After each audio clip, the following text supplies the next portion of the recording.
Obesity is so prevalent in most nations, including many low and middle income countries that have previously struggled with undernourishment. Francesca Branca, director of the Department of Nutrition and Food Safety in the World Health Organization, calls the prevalence of obesity and underweight the double burden of malnutrition. Obesity rates have been increasing in all or in most of the world countries. Only a few countries have been able to keep the rates at the levels of 30 years ago. But in general, there's been a large increase both in high-income countries and in countries of lower income. Overall, this is over 1 billion individuals aged between 5 years and above. The findings, considered among most authoritative of independent estimates, are based on data from more than 220 million people in more than 190 countries.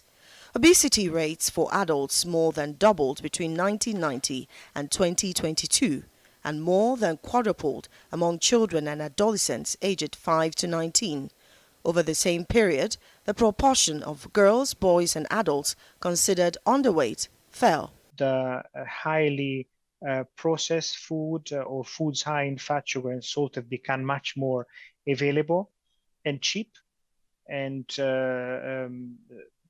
this has basically changed the pattern of diets from the traditional pattern to the more modern pattern based on the consumption of processed food.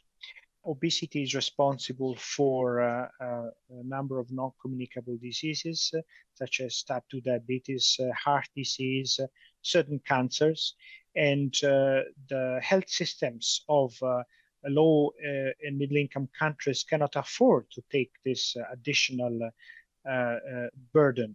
Being severely underweight can be very detrimental to children's development, and at its most extreme, the condition can cause people to starve to death. We have at least 31 countries that have committed to WHO to set up policies to improve the food environment, particularly for younger people, and to promote active lives. Nigerians are advised to eat healthy to avoid being obese.